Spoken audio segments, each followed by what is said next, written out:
Buenas, buenas. Aquí estamos. Nuevamente. Hoy nos tocaba este tema de la ilusión de las necesidades.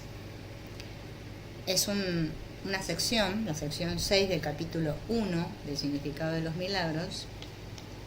Y dice, tú que quieres la paz solo la puedes encontrar perdonando completamente. Completamente. ¿Qué? Cosa que parece sumamente difícil. Nadie aprende a menos que quiera aprender y crea que de alguna manera lo necesita. Y esto es totalmente cierto, porque solamente aprende el que realmente quiere aprender. Tengo que querer, si no, no. Si bien en la creación de Dios no hay carencia, en lo que tú has fabricado es muy evidente que sí. Bien, de hecho, esa es la diferencia fundamental entre lo uno y lo otro. La idea de carencia implica, escuchen bien esto, que crees que estarías mejor en un estado que de alguna manera fuese diferente a aquel en el que ahora te encuentras. O sea, por eso yo creo que necesito, porque yo siempre estoy bien. Yo debería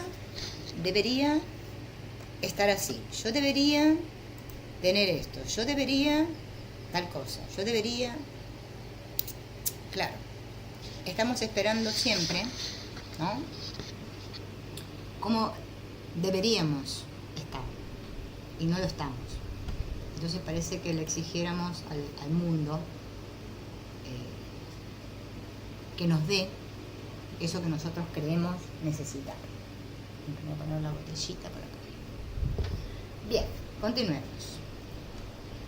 Antes de la separación, que es lo que significa la caída, o sea, antes de creer que yo, o sea, que diga yo, y me crea separada del todo, no se carecía de nada. No había necesidades de ninguna clase. Las necesidades surgen debido únicamente a que tú te privas a ti mismo, o sea, nosotros somos los que nos limitamos, ¿no? Y actúas de acuerdo con el orden particular de necesidades que tú mismo estableces. Esto a su vez depende de la percepción que tienes de lo que eres. O sea que yo creo que necesito de acuerdo a lo que yo creo que soy.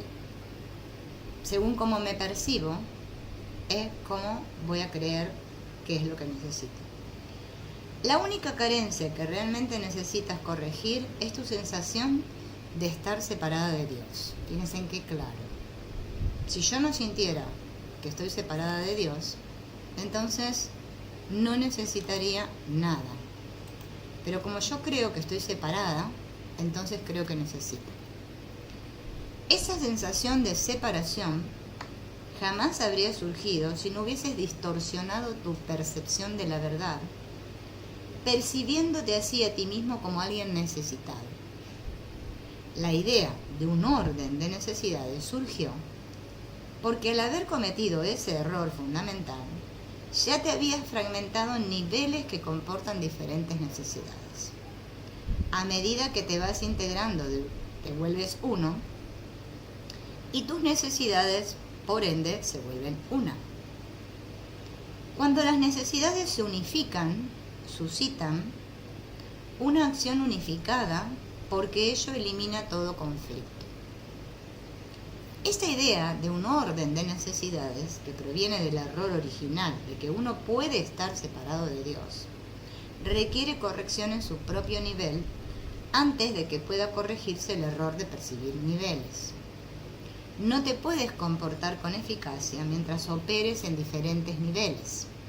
Sin embargo, mientras lo hagas, la corrección debe proceder verticalmente, desde abajo hacia arriba.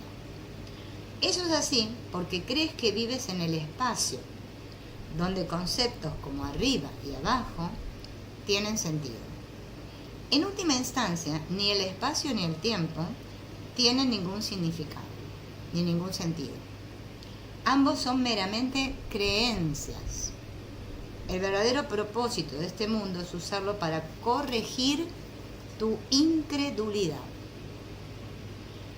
Nunca podrás controlar por ti mismo los efectos del miedo, porque el miedo es tu propia invención y no puedes sino creer en lo que has inventado. En actitud, pues, aunque no en contenido, eres como tu creador, quien tiene perfecta fe en sus creaciones porque él las creó. Creer en algo produce la aceptación de su existencia. Por eso puedes creer lo que nadie más piensa que es verdad. Pero para ti es verdad, porque tú lo fabricaste. Todos los aspectos del miedo son falsos, porque no existen en el nivel creativo, y por lo tanto no existen en absoluto. En la medida en que estés dispuesto a someter tus creencias a esta prueba, en esa misma medida quedarán corregidas tus percepciones.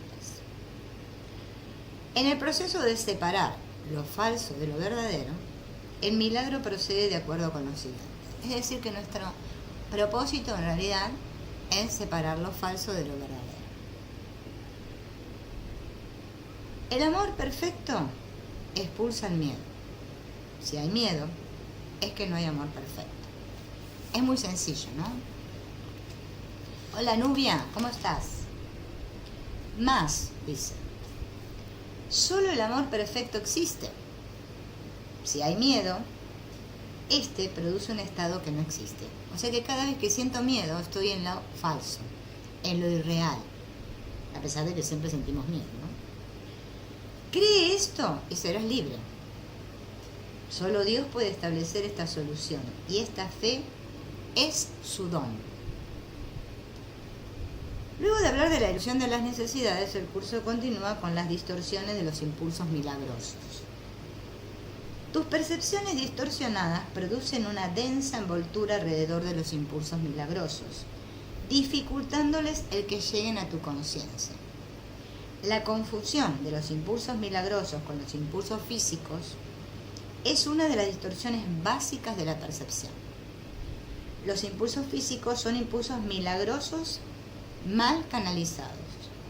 Todo placer real procede de hacer la voluntad de Dios. Esto es así porque no hacer su voluntad es una negación del ser. Y la negación del ser da lugar a ilusiones, mientras que la corrección del error nos libera del mismo. No te engañes a ti mismo creyendo que puedes relacionarte en paz con Dios o con tus hermanos a través de algo externo. Fíjense en que nosotros creemos que nos relacionamos con otros a través de algo externo. Casi todos tenemos ese problemita, ¿no? Bien. Criatura de Dios, fuiste creada para crear lo bueno, lo hermoso y lo santo. No te olvides de eso. El amor de Dios, por un breve periodo de tiempo, todavía tiene que expresarse de un cuerpo a otro, porque nuestra visión es muy tenue. El mejor uso que puedes hacer del cuerpo es utilizarlo para que te ayude a ampliar tu percepción, de forma que puedas alcanzar la verdadera visión de la que el ojo físico es incapaz. Aprender a hacer esto es la única utilidad real del cuerpo. Las fantasías son una forma distorsionada de visión. Todas ellas, no importa de la clase que sean, son distorsiones, ya que siempre tergiversan la percepción hasta convertirla en algo irreal.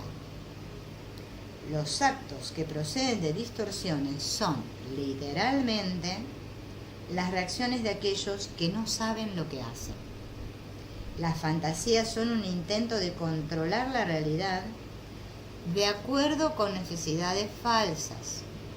Si deformas la realidad de cualquier forma que sea, estarás percibiendo destructivamente. Las fantasías son un medio para hacer asociaciones falsas y tratar de derivar placer de ellas. Mas si bien puedes percibir asociaciones falsas, nunca podrás hacerlas reales, excepto para ti, ¿no? Esto habla muy bien de lo que nosotros O sea, hasta qué punto nuestra percepción está distorsionada. Crees en lo que inventas. De igual modo, si ofreces milagros, creerás en ellos con igual intensidad. La fuerza de tu convicción sostendrá entonces la creencia del que reciba el milagro. Las fantasías se vuelven totalmente innecesarias cuando la naturaleza, completamente satisfactoria de la realidad, se vuelve evidente tanto para el dador como para el receptor. La realidad se pierde por usurpación, lo cual produce tiranía. Mientras que un solo esclavo quede caminando sobre la faz de la tierra, tu liberación no será total. La única meta del que se ha decidido por el camino de los milagros es restaurar completamente la filiación. O sea que yo realmente tengo que percibir a todos iguales. Hola, buen día a los que van llegando. Claro, a veces la gente cree que sanarse es hacer muchas terapias y muchas cosas, pero es que todo es un asunto de percepción. Hasta que no logremos ver a todos como uno y nos demos cuenta que todos somos el mismo, ¿no? Este es un curso de entrenamiento mental. Todo aprendizaje requiere atención y estudio en algún nivel. Algunas de las secciones posteriores de este curso se basan en tan gran medida en estas primeras secciones que es necesario un estudio muy detallado de las mismas. También las vas a necesitar a modo de preparación. Sin esta preparación, lo que sigue nos va a infundir temor. Por eso esto que decía yo la vez anterior, en que las personas estudian este curso y hacen solamente las lecciones, que piensan que así está bien, pero es que necesitamos leer el texto y comprenderlo. A medida que lo vamos leyendo el texto, cada vez se hace más fácil. Al principio parece una cosa muy difícil, pero después cada vez vamos entendiendo un poquito más. A medida que estudies estas primeras secciones, entonces, te vas a percatar de algunas de las conexiones que más adelante se van a ir ampliando. Se necesitan sólidos cimientos debido a la confusión que hay entre el miedo y la reverencia. Dije que la reverencia no es apropiada en conexión con los hijos de Dios porque no deberías experimentar reverencia en presencia de tus semejantes. No obstante, puse de relieve asimismo que la reverencia es apropiada en presencia de tu Creador. He tenido mucho cuidado al clarificar mi papel en la expiación sin añadirle ni restarle importancia. Estoy tratando también de hacer lo mismo con el tuyo. He subrayado que la reverencia no es una reacción apropiada hacia mí debido a nuestra inherente igualdad. Algunos de los pasos posteriores de este curso, sin embargo, entrañan un acercamiento más directo a Dios. No sería prudente iniciar estos pasos sin una preparación cuidadosa, porque si no vas a confundir la reverencia con el miedo, y la experiencia acabaría siendo más traumática que beatífica. La curación, en última instancia, procede de Dios. Se te está explicando cuidadosamente los medios. La revelación puede, de vez en cuando, revelarte cuál es el fin, pero para alcanzarlo los medios son necesarios.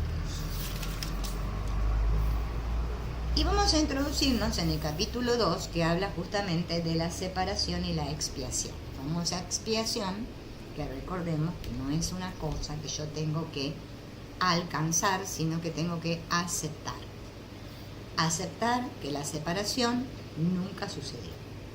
Por eso el curso empieza explicando los orígenes de la separación. A ver, ¿cómo fue que terminamos aquí, sintiéndonos así, todos separados? Como hijos de Dios, y como Dios, ¿no? Tanto Dios como el Hijo, como su Hijo, que son uno, tienen como capacidad, la capacidad de extenderse.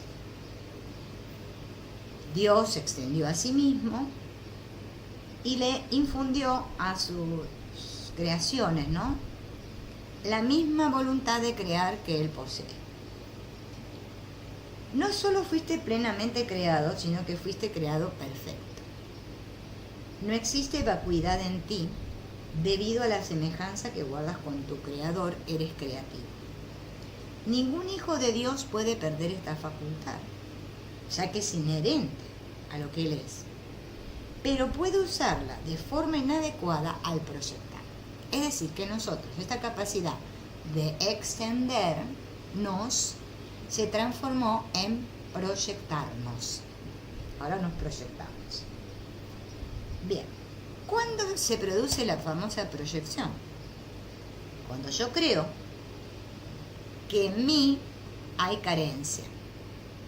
Bien. Entonces, tengo que suplir esas carencias con mis propias ideas, mis pensamientos propios, en lugar de con la verdad. Entonces, primero, yo creo que mi mente puede cambiar lo que Dios creó. Segundo, creo que lo que es perfecto se puede volver imperfecto. Tercero, creo que yo puedo distorsionar las creaciones de Dios, incluida a mí misma. Y cuarto, creo que puedo ser mi propia creadora y que estoy a cargo de la dirección de mi propia creación. Que acá viene el problema de autoridad.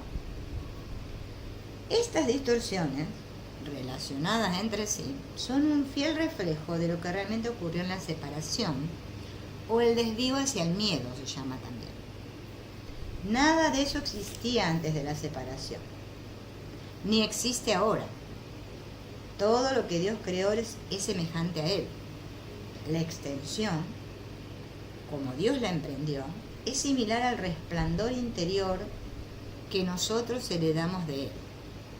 Su verdadera fuente se encuentra en su interior. En ese sentido, la creación incluye tanto la creación del Hijo de Dios como las creaciones del Hijo, una vez que su mente ha sanado.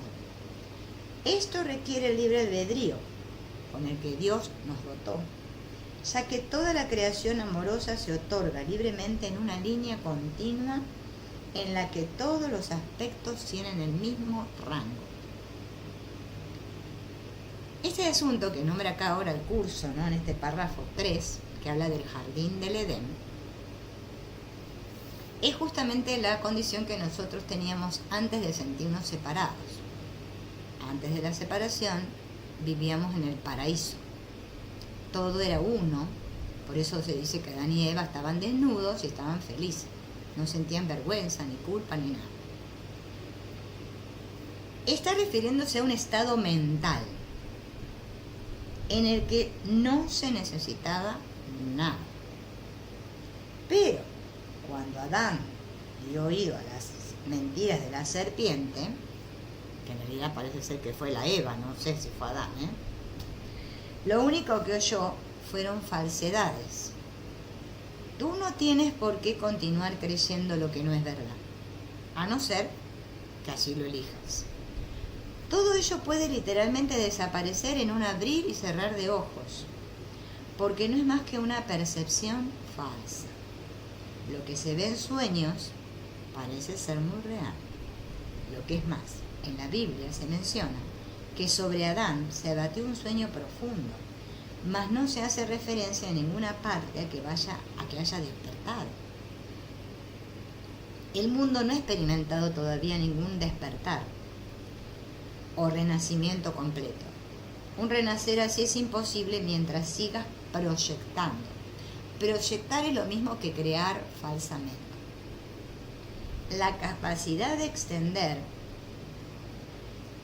como Dios te extendió su espíritu, permanece todavía dentro de ti. En realidad, esta es tu única alternativa, pues se te dio el libre albedrío para que te deleitaras creando lo perfecto. Todo miedo se reduce, en última instancia, a la básica percepción errónea de que tienes la capacidad de usurpar el poder de Dios. Atención acá, porque parece que el curso nos dice que somos como Dios y después nos dice que usurpamos el poder de Dios. No puedes hacer eso, ni jamás pudiste haberlo hecho.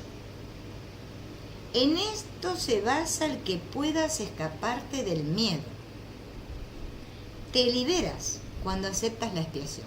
¿Qué quiere decir que me libero cuando acepto la expiación? Cuando me doy cuenta de que la separación jamás sucedió. Bien. Es decir, mis errores en realidad nunca ocurrieron. Solo después del sueño, parece ser que se abatió sobre el Adán, es que empezó a tener pesadillas. Pero si de repente se enciende una luz, cuando alguien está teniendo un sueño aterrador, inicialmente puede ser que interprete la luz como parte de su sueño y tenga miedo de ella. Pero cuando despierte, la va a percibir correctamente como su liberación del sueño, al que dejará entonces de atribuir realidad. Esta liberación no se basa en ilusiones. El conocimiento que ilumina no solo te libera, sino que también te muestra claramente que eres libre. Acá en esta parte del curso, ¿no es cierto?, hace mención a la alegoría de la caverna de Platón, ¿no?, donde están los prisioneros todos mirando, ¿no?, hacia la pared, encadenados, y hay uno de ellos que ve la salida y ve la luz y les dice que eso es un sueño, ¿no?, que en realidad son libres, y todos lo matan al que dice la verdad, ¿no?, porque es que le tenemos miedo a la luz, en realidad. Bueno, sean cuales sean las mentiras que te hayas creído, para el milagro son irrelevantes, pues puedes sanar cualquiera de ellas con la misma facilidad. El milagro no hace distinciones entre diferentes percepciones falsas. Su única finalidad es distinguir entre la verdad por un lado y el error por el otro. Algunos milagros pueden parecer más difíciles de obrar que otros, pero no te olvides del primer principio de este curso. ¿Cuál es? No hay grado de dificultad en los milagros. En realidad, eres perfectamente invulnerable a toda expresión de falta de amor. Estas expresiones pueden proceder de ti o de otros, de ti hacia otros, o de otros hacia ti. La paz es un atributo que se encuentra en ti. No puedes hallarla fuera de ti. La enfermedad es una forma de búsqueda externa. La salud es paz interior. La paz te permite mantenerte ecuánime ante cualquier falta de amor procedente de afuera y te capacita mediante tu aceptación de los milagros para corregir las condiciones que resultan de la falta de amor en los demás. Bien, pero ¿qué pasa? Nosotros, dice el curso en la sección que sigue, usamos la expiación como defensa. ¿Qué dice? Puedes hacer cualquier cosa que yo te pida. Te he pedido que obres milagros y he dejado claro que los milagros son naturales, correctivos, sanadores y universales. No hay nada que no puedan lograr, pero no pueden llevarse a cabo con un espíritu de duda o temor. Es decir, si a cada instante yo dudo, es que no puedo perdonar. O a cada instante yo siento miedo, es que no puedo perdonar. Cuando tienes miedo de algo, estás admitiendo que ello tiene el poder de hacerte daño. Recuerda que donde esté tu corazón, allí también estará tu tesoro. Crees en lo que consideras valioso. Si tienes miedo, es que estás equivocado con respecto a lo que es valioso. Tu entendimiento inevitablemente evaluará erróneamente, y al otorgar el mismo poder a todos los pensamientos, destruirá inevitablemente la paz. Por eso es por lo que la Biblia habla de la paz de Dios que supera todo razonar. No hay error que pueda alterar esa paz en lo más. Dicha paz no permite que nada que no proceda de Dios te afecte. Este es el uso correcto de la negación. No se usa para ocultar nada, sino para corregir el error. Lleva todos tus errores ante la luz y puesto que el error es lo mismo que la oscuridad, corrige todos los errores automáticamente. La auténtica negación es un poderoso mecanismo protector. Habla de dos tipos de negación. ¿Ven? Esta negación, que es la otra, la que hacemos, por eso proyectamos, dice: puedes y debes negar toda creencia de que el error puede hacerte daño. Sin embargo, nosotros creemos que el error, que sería la equivocación, es la muerte. Por eso le tenemos miedo a equivocarnos. Esta clase de negación no oculta, sino que corrige, o sea, la otra negación, la que sí sirve. Tu mente recta depende de ella. ¿Qué es lo que tengo que negar? El error. Es una sólida defensa en favor de la verdad. Pero negar la verdad da lugar a creaciones falsas, o sea, las proyecciones del ego. La negación del error, puesta al servicio de la mente recta, libera la mente y restablece la libertad de la voluntad. Cuando la voluntad es realmente libre, no puede crear falsamente, porque solo reconoce la verdad. Puedes defender la verdad así como el error. Los medios son más fáciles de entender después de que se ha establecido el objetivo. Pero lo que hay que tener en cuenta es cuál es su propósito. Todo el mundo defiende su tesoro y lo hace automáticamente. Las preguntas esenciales son: ¿qué es realmente importante para ti? ¿Y cuán importante lo es? Una vez que hayas aprendido a tener en cuenta estas preguntas y a tenerlas presentes en todas tus acciones, tendrás muy poca dificultad en clarificar los medios. Los medios están a tu disposición, siempre que los pidas. Puedes, sin embargo, ahorrar tiempo si no aplazas innecesariamente este paso. Un enfoque correcto lo acortará enormemente. La expiación es la única defensa que no puede usarse destructivamente, porque no es un recurso que tú mismo hayas inventado. El principio de la expiación estaba en vigor mucho antes de que ésta comenzara. El principio era el amor, y la expiación fue un acto de amor. Antes de la separación, los actos eran necesarios porque no existía la creencia en el tiempo ni en el espacio. Fue solo después de la separación cuando se planearon la expiación y las condiciones necesarias para su cumplimiento. Claro, porque la expiación es cuando yo me doy cuenta que la separación jamás sucedió, entonces ahora necesito aceptarla de nuevo. Pero antes de la separación no era necesaria la expiación. ¿Para qué? Si ya estábamos viendo que todo era uno. Bien.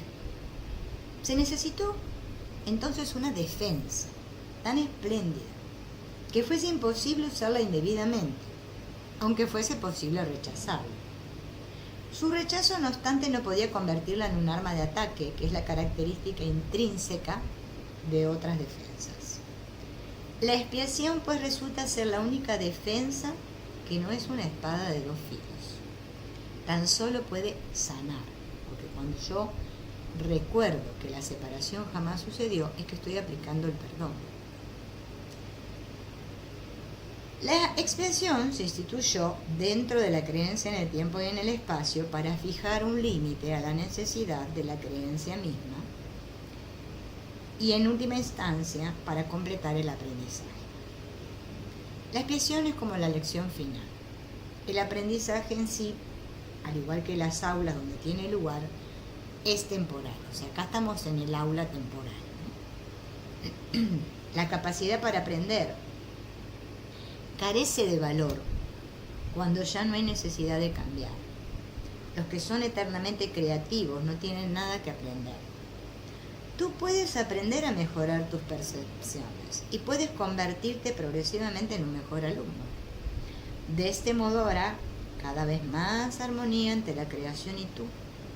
Pero la filiación en sí es una creación perfecta y la perfección no tiene grados. El aprendizaje tiene sentido mientras creamos en las diferencias. ¿Sí?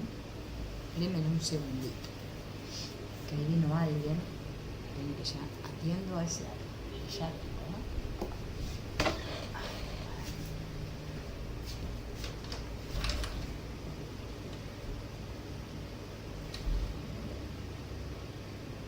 Hola.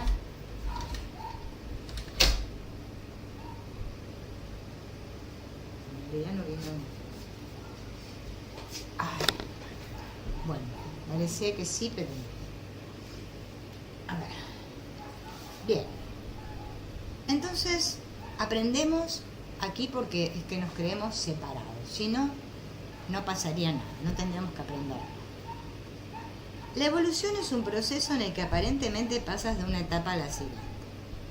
Corriges tus previos tropiezos yendo hacia adelante.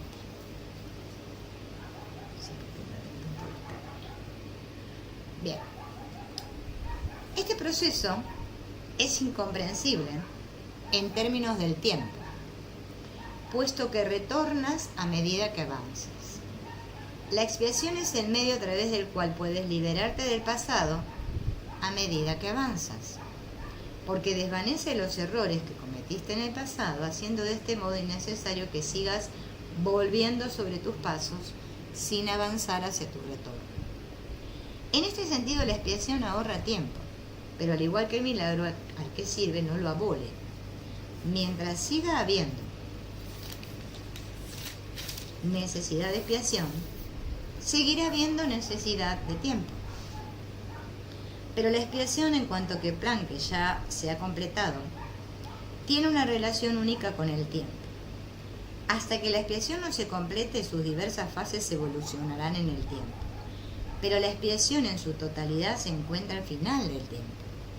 En ese punto el puente de retorno ya se ha construido. La expiación es un compromiso total.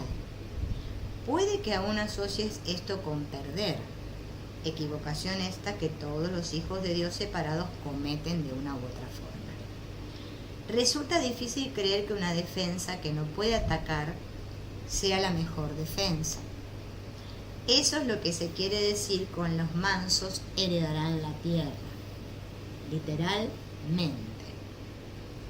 Se apoderarán de ella debido a su fortaleza.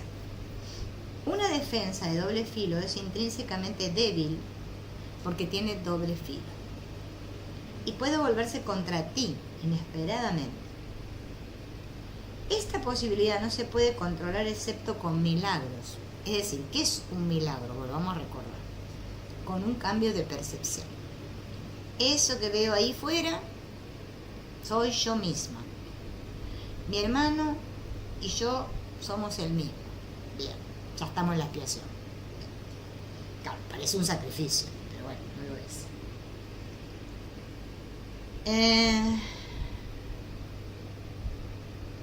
Y ahora empieza a hablar sobre el altar de Dios. ¿Y dónde puedo aceptar la expiación? Fíjense en que acá dice solo dentro de ti, liberando tu luz interior, dentro de mí. Es que cuando digo sí, parece como las constelaciones, sí, todos somos el mismo. De la separación, las defensas se han usado casi exclusivamente para defenderse contra la expiación y así mantener vigente la separación. Generalmente esto se manifiesta como una necesidad de proteger el cuerpo. Claro, porque el problema es el cuerpo. Es que como estamos identificados, entonces yo creo que si el otro me dice algo, yo le tengo que decir algo para defenderme. Y ahí estamos, ¿no? Con la cosa que me dice, le digo, te la dije, te la pongo, te la devuelvo. Claro, ¿no? Este asunto de defender que creo ser. Las múltiples fantasías corporales a las que las mentes se entregan proceden de la creencia distorsionada de que el cuerpo puede usarse como un medio para alcanzar la expiación. Y fíjense en que en esta parte dice expiación con minúscula, que no es lo mismo que la expiación con mayúscula. La expiación con minúscula, que muchos estudiantes del curso usan la con mayúscula, confundiéndola con la con minúscula, y se piensan que es un acto de sacrilegio, no sé qué cosas raras, se pone la corona de espina y cosas extrañas hacen. Bueno, estamos todos rechiflados acá. La expiación con minúscula es eso que nos inculcaron, que nos inculcamos todos nosotros, en donde yo creo que tengo que pagar con dolor mi culpa. pagar con dolor mi culpa. No. La expiación verdadera es que la separación nunca sucedió. Miren qué fácil la frase. La separación jamás sucedió. Punto. Sigo creyendo que yo soy mejor que el otro. Bueno, no acepté la expiación. Bien. Percibir el cuerpo como un templo, que es únicamente el primer paso en el proceso de corregir esta distorsión, ya que solo la altera en parte. Dicha percepción del cuerpo ciertamente reconoce que la expiación en términos físicos es imposible. ¿Ven? En términos físicos, la expiación con mayúscula es imposible. Es algo que sucede en la mente, no para los cuerpos. El siguiente paso es darse cuenta de que un templo no es en modo alguno una estructura. Para nosotros nos dicen templo y nos imaginamos el templo. Los ladrillos, ¿vieron? La puerta, las ventanas. Su verdadera santidad reside en el altar interior en torno al cual se erige la estructura. Hacer hincapié en estructuras hermosas es señal de que le tengo miedo a la expiación y de que no se está dispuesto a llegar al altar en sí. La auténtica belleza del templo no puede verse con los ojos físicos. La visión espiritual, al ser una visión perfecta, no puede ver la estructura en absoluto. Puede, no obstante, ver el altar con perfecta claridad. Para que la eficacia de la expiación sea perfecta, a ésta le corresponde estar en el centro del altar interior, desde donde subsana la separación y restituye la plenitud a la mente. Antes de la separación, la mente era invulnerable al miedo, ya que el miedo no existía. Tanto la separación como el miedo son creaciones falsas, que tienen que deshacerse a fin de que se pueda restaurar el templo y abrir el altar para que reciba la expiación. Esto supone el fin de la separación al poner dentro de ti la única defensa eficaz contra todo pensamiento de separación, haciendo que de este modo que seas absolutamente invulnerable. El que todos acepten la expiación es solo cuestión de tiempo. Tal vez parezca que esto contradice su libre albedrío, dada la inevitabilidad de la decisión final, pero en realidad no es así. Puedes aplazar lo que tienes que hacer y eres capaz de enormes dilaciones, pero no puedes desvincularte completamente de tu Creador, quien fija los límites de tu capacidad para crear falsamente. Una voluntad aprisionada engendra una situación tal que llevada al extremo se hace completamente intolerable. A la larga, todo el mundo empieza a reconocer, por muy vagamente que sea, que tiene que haber un camino mejor.